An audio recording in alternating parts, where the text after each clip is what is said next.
The unexpected war. The war wasn't planned. It started with a small mistake, a human ship drifting too close to a forbidden star. The alien race called the Siren saw it as an attack. Words failed. Missiles spoke. The stars lit up with fire. Alaya, a young Siren female, was raised in the heart of that war. She had never seen a human, but she had heard stories. Terrible stories. Stories of humans who smiled while burning cities, of men who whispered love to alien women, only to consume their souls and their bodies. Her mother had once said, "A human's love is poison. Sweet at first, deadly in the end." Alaya believed her. So when the peace treaty came years later, and some humans began visiting Siren worlds, fear stayed in her heart. She avoided them. She didn't want to become part of a horror tale. But then something unexpected happened. Her city was chosen for a cultural exchange, and the elders, for reasons unknown to her, picked Alaya to guide one of the human visitors. She begged them not to make her do it. She was not brave. She was not trusting. But they insisted. "You are careful," they told her. "And careful people live longer." His name was Joel.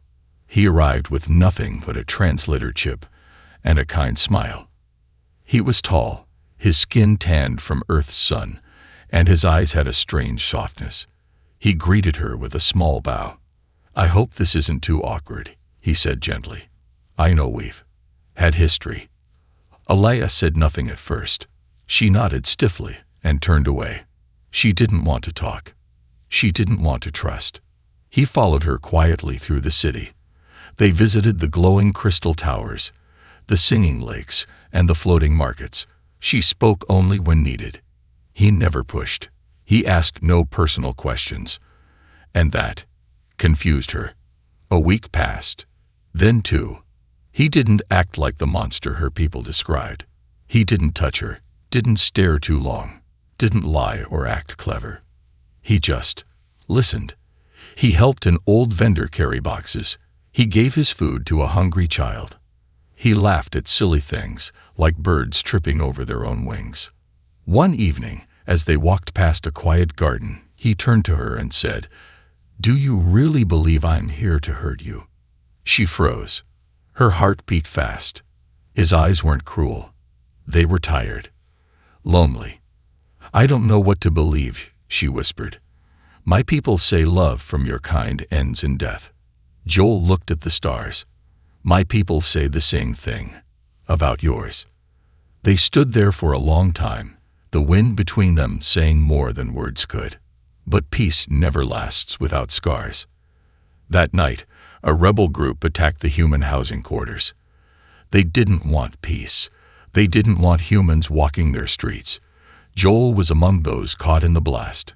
But he lived. Burned, bruised, shaken, but alive. When Alaya heard the news, something inside her cracked. She ran. She didn't run to him. She ran away. Away from the fear growing in her heart. Away from the strange warmth she felt when he smiled. Away from the chance that love, if it ever began, might truly end in pain. She locked herself inside a stone shelter near the edge of the valley. Alone. Cold. Frightened.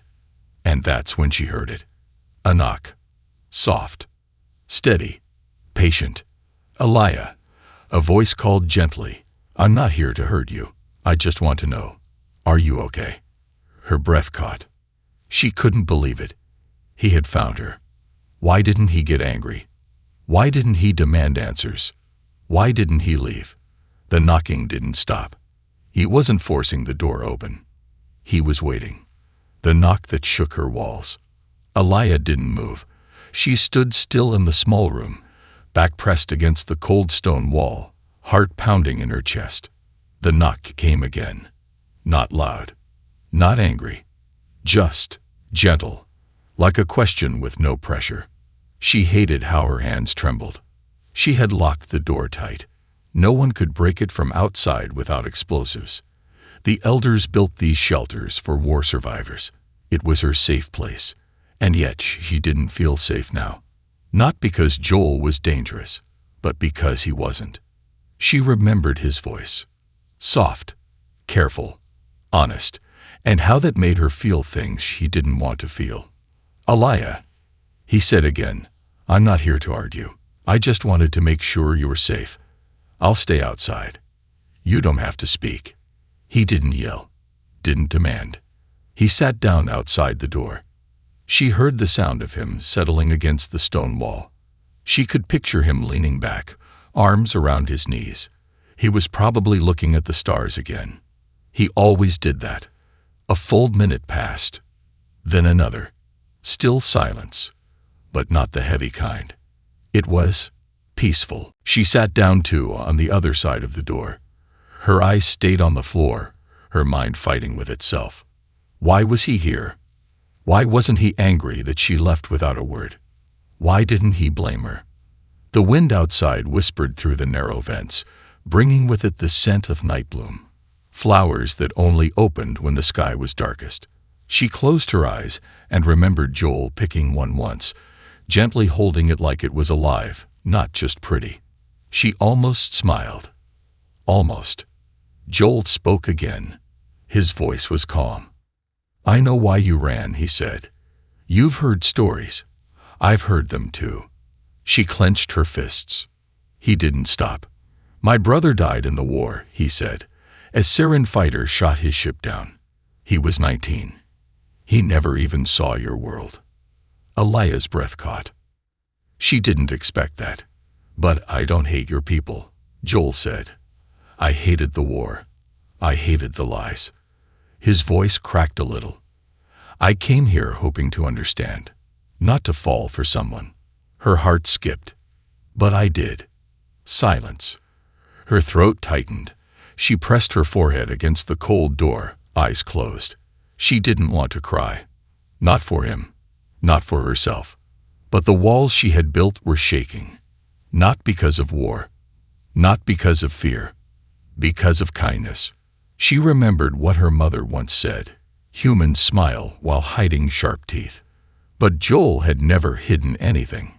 She remembered how he stood between a child and a falling metal cart at the market, getting bruised but smiling like it was nothing. She remembered how he helped a vendor fix a broken stall without being asked. He was different. Or maybe, she thought, everything she believed was wrong. She rose slowly and walked to the door. Her hand hovered above the lock. She didn't unlock it. Not yet. But she whispered, "I'm sorry." She didn't know if he heard. She didn't know what he felt. But a soft reply came through the stone. "I'm still here." And those 3 words made her legs weak. Joel didn't knock again. He didn't speak more. He just waited. And somehow, that made her feel seen. More than all the words in the world. She stayed by the door all night, listening to his quiet breathing, feeling the warmth of someone who didn't try to break in, but who never left. A crack in the wall. The sun was rising, painting the stone walls with a soft golden light. Alaya hadn't slept. Neither had Joel. She could still hear him breathing outside the door. Calm. Steady. Like the beat of something real. Something strong. Her hand rested on the lock. She hadn't moved it in hours. She didn't know what scared her more, opening the door or leaving it closed forever. Inside her mind, her mother's voice clashed with Joel's. "Don't trust the soft ones," her mother once warned. "They are the most dangerous." But Joel had done nothing but wait. He hadn't shouted. He hadn't tried to convince her. He just stayed. And that made her wonder who really were the dangerous ones. Her fingers moved. A soft click echoed in the shelter. The lock turned just slightly, not enough to open the door, but enough to send a message. Outside, Joel stirred. She could hear his breath pause, then resume, slower this time. She didn't say anything. Not yet. But her voice rose, barely above a whisper. "Why did you wait?" A pause. Then his quiet answer. "Because you were worth waiting for." Alaya closed her eyes. The answer was simple. No tricks. No lies. Just words from someone who wasn't trying to take anything from her. She sat down again, this time with her back against the door. There was only a few inches between them now. They spoke in short sentences. "I thought you left." "I couldn't." "Why not?" "I didn't want you to think all humans were monsters." She lowered her head. "I don't anymore." There was a moment of silence. Then he asked, gently, "Do you want me to go?" She shook her head before realizing he couldn't see her. "No," she said softly. "Not yet." Joel smiled faintly on the other side. "I brought food." Alaya blinked. "What?" "I thought you might be hungry. I made a sandwich." She almost laughed. "A sandwich. It's a human thing. Is it safe?" He chuckled. "No poison. Promise." She hesitated, then reached a hand through the crack in the door. Just enough for her fingers to show. He didn't grab them. He didn't even touch her. Instead, he gently placed something soft and warm in her palm. Wrapped in cloth. Still warm. She pulled it inside quickly and closed the crack again, heart racing. She stared at the food. Bread, something salty, something sweet, simple, honest. Like him. She took a small bite. It was strange, but comforting. She didn't know why she smiled. On the other side, Joel leaned his head back against the stone wall. He didn't speak. He didn't ask questions. He just waited again. He knew not to rush her. Time passed.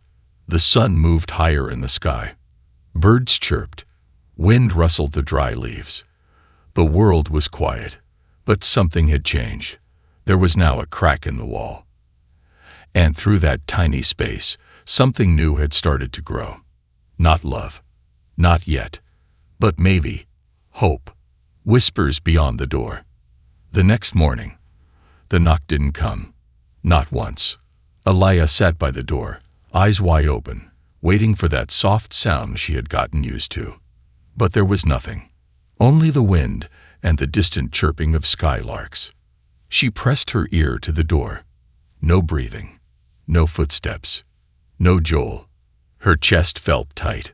She told herself not to care. But something inside her, something small and afraid, was rising fast. What if he left? What if her silence had pushed him away? What if her people were right? That humans don't stay. Her mind raced. But then she saw it. A small folded note had been slit through the narrow crack at the bottom of the door. She grabbed it quickly, unfolded the simple sheet. 2 lines. Didn't want to wake you. I'll return by sunset. Stay safe. Joel. Her fingers trembled as she held the note close to her chest. He hadn't left. He had just gone. For her. Maybe for food. Maybe to let her rest. Maybe because he trusted she wouldn't run again. She didn't know what hurt more. How much she feared he was gone, or how much relief she felt when he wasn't. Later that day, the trouble began. Voices outside. More than one. Male. Rough. Local dialect. Alaya froze. "You're wasting your time," one said. "She's not coming out." "I told you." She ran away with him. A human. That says enough. Another voice scoffed. "You sure she's even inside?" Alaya backed up, heart pounding. Joel hadn't returned yet. She peeked through a tiny opening in the vent. 3 Syrian men stood outside, dressed like guards but without any official markings. Their arms were crossed, expressions hard. One of them stepped forward and knocked. Harsh, sharp. "Alaya." He barked. "We know you're in there. This is your final warning." She didn't speak, didn't move. But they knew. One of them cursed under his breath. "She's been compromised. Let's report it to the elders." Then they left. But not before spitting on the ground outside the door. Alaya didn't breathe until she couldn't hear them anymore. She dropped to her knees, body shaking. Not from fear of them, but from what their words meant. If the elders heard, if her people believed she was with a human, they might take her away. Or worse, take him. She didn't care about herself. But Joel? He had done nothing but wait, be kind, and offer her warmth. She couldn't let them hurt him. Not for this. Not for something that hadn't even started yet. She waited as the sun sank low. The stars peeked out. Still no Joel. She tried not to panic. And then, like a quiet answer to a silent prayer, his footsteps returned. She opened the door a little wider this time, just a crack more. Joel stood there, holding a small container of warm stew and another note in case she was still sleeping. His face lit up when he saw her eyes. "You okay?" he asked, voice low. She nodded. "Some men came," she whispered. "They know I'm here. With you." Joel's smile faded. He looked down, then back up at her. "I'll leave if it puts you in danger." "No," she said quickly, surprising even herself. "I don't want you to go." Joel looked at her for a long time, then nodded once. "I'm not going anywhere." She opened the door just enough to take the stew with her bare hand. This time, when their fingers brushed, she didn't pull away. Her heart raced, but it wasn't fear anymore. It was something new, something neither of them had words for yet, but they both felt it. And somewhere deep in the night, between stars and silence, a bond formed stronger than stone. Fire at the gate. Aliyah didn't sleep that night. She watched the stars from the narrow window, arms wrapped tightly around her knees. Her chest was heavy, full of words she couldn't say, fears she couldn't shake. Joel sat just outside the shelter again, back against the wall, quiet as always. He didn't knock. He didn't speak, but he was there. And that made everything a little easier. Until morning came. The sun wasn't even up when she heard it. A loud boom in the distance, like something heavy crashing through stone. Joel jumped to his feet. Aliyah opened the door wide enough to see his face for the first time in full light. His eyes locked on hers. "It's them," she whispered. "They're coming." Another crash. Closer. This time, it wasn't a knock. It was a warning. Joel looked at her, voice low. "Go out the back. There's a narrow pass behind the trees. I'll leave them away." "No," she said, louder than she meant to. "They'll hurt you." Joel gave a small smile. "You're worth it." She hated how those words made her feel. Warm, weak, wanted. He stepped forward, but stopped himself. He didn't touch her. He never had. Instead, he pressed something into her hand. His translator chip. "If they catch me, they won't understand me, but they'll listen to you." Before she could argue, there was a roar of voices outside. At least 6 men, armed. Aliyah backed into the shelter, eyes wide. Joel turned and walked out, hands raised high, making no move to run. The guards surrounded him. "Stay where you are, human," one of them barked. Joel did. Another stepped forward. "Where is the Seren girl?" "I don't know," Joel said calmly. "She was gone when I woke up." A lie, but said with such steady truth that even Aliyah shivered. The head guard narrowed his eyes. "You've poisoned her, haven't you? Made her soft, weak." Joel tilted his head. "Is kindness poison?" The man struck him across the face. Aliyah gasped silently. Joel stumbled but didn't fall. Blood trickled from his lip. He looked the guard in the eyes and didn't say a word. The guards grabbed him and dragged him toward the path down the valley. Aliyah stood frozen, heart pounding. She could stay. Stay safe. Let them take him. Let the stories prove themselves true. Or she could choose her own story. Her breath came hard as she ran to the door and flung it open.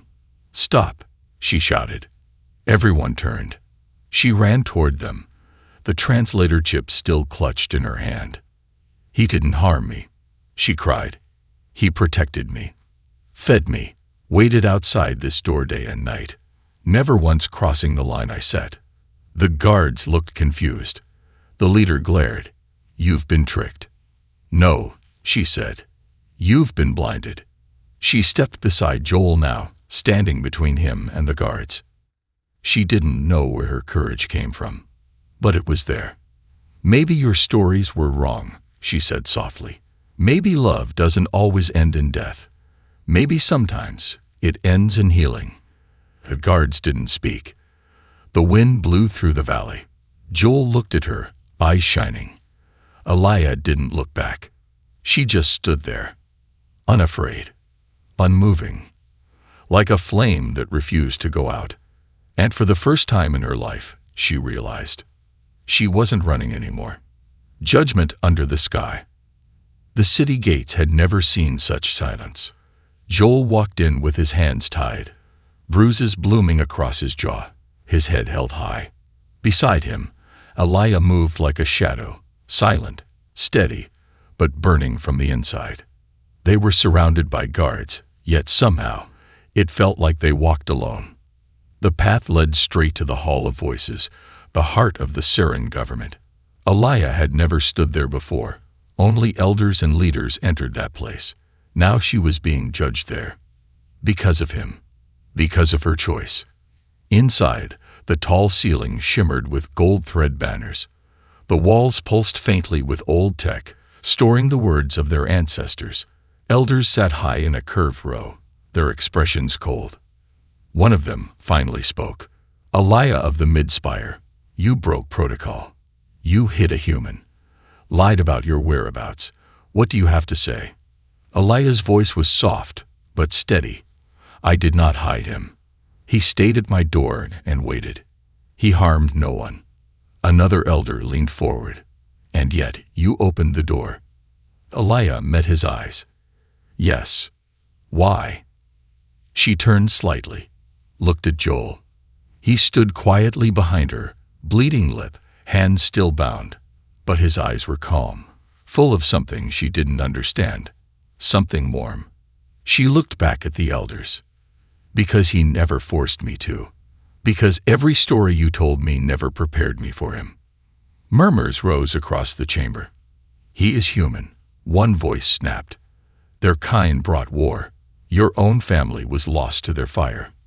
"I know," Aliyah whispered. A pause. "But hate didn't bring them back. And hating him wouldn't change anything either." Joel raised his head slightly. "I was afraid," she continued. "Afraid that if I felt anything for him, it would lead to pain. That love meant death." She swallowed hard. "But now I see that fear is a cage.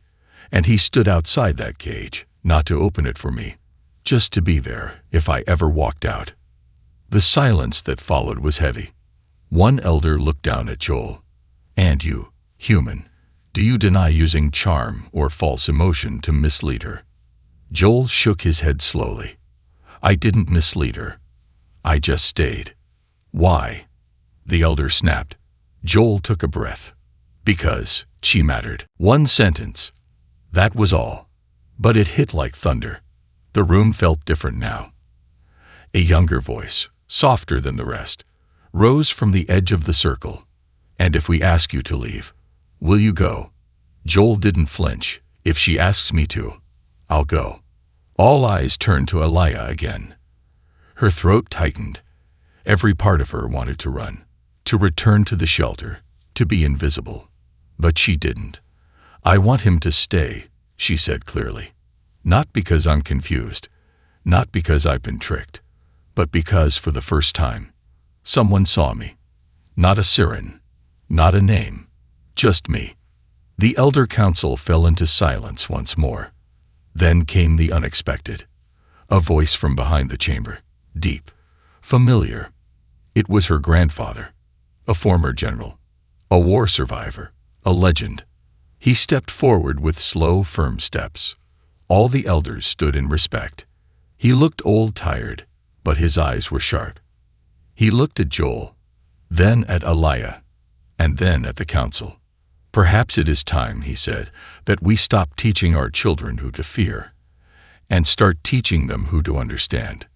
No one spoke, not even the coldest elder. The room held its breath. Then, slowly, the head elder nodded once. "Let it be recorded. No crime has been committed here." Aliyah's knees nearly gave out. Joel turned toward her, still silent, still waiting. She reached for his hand, and this time, she was the one who held his first. The door stays open. The council chamber emptied slowly, but Aliyah and Joel didn't move. They stood at the center like two quiet stars, shining alone in a galaxy that had finally stopped spinning so fast. Joel's hands were still bruised. Aliyah's voice was still shaking, but something between them was no longer fragile. It was real now. Outside, the city was buzzing. Word had already spread. The guards, the shelter, the girl who chose a human. Some called her lost, some called her brave, but no one called her invisible anymore. Joel looked up at the sky. He always did that. Aliyah watched him, unsure of what to say. Her world had shifted in just a few days. Her heart was louder now. Her fears were quieter. He turned to her slowly. "I can leave if you want," he said gently. She stepped closer. "I don't want that." She looked at his face, still bruised, still smiling. "You waited at my door," she whispered. "Now let me wait at yours." He chuckled softly. "I don't even have a door." "Then let's build one." The moment was quiet, but full of promise. For weeks after, they didn't rush anything. They walked side by side through the city. Joel was watched, judged, but not attacked. And Aliyah, once shy, once locked in, now walked taller. Not because of him, but because of her own choice. People noticed. Children asked questions. Some elders grumbled, but others listened. And something began to change. Not loud, not sudden, but slow, like ice melting in early spring. One evening, Joel returned to the shelter, the same place where it all began. He found Aliyah standing by the door, but it was wide open now. No locks, no fear, only her. She held something in her hands, a gift. It was a small wind chime made of glowing crystals. Syrian tradition said such chimes were placed above doors when a home was truly at peace. She hung it above the entrance, her fingers steady. Joel watched quietly. "What's this for?" he asked. She turned, smiling. "It means this is no longer a hiding place." He stepped toward her. "And what is it now?" "A beginning." They sat together on the steps, watching the stars. No walls between them now. No fear. Just space. Just silence. And the sound of the wind playing through the chime. Joel reached into his coat and pulled out something small. A folded photo. Faded. Worn. His brother. He handed it to her without a word. She looked at it carefully. The boy was young. Smiling. Alive. "What was his name?" she asked. "Callan." She held the photo close for a moment, then gave it back. "I'm sorry." Joel shook his head. He wanted peace. "I think he would have liked you." They sat quietly for a while. Then she leaned her head gently on his shoulder. Not a promise, not a confession, just trust. And that was enough. A week later, a new door was built beside the shelter. Not to hide behind, but to welcome. A space where humans and Surin could sit, eat, ask questions. No politics, no guards, just stories. Joel called it the listening place. And Aliyah, she stayed. Not because she had to, but because this time, love didn't mean death. It meant life. And the door, it stayed open. Always.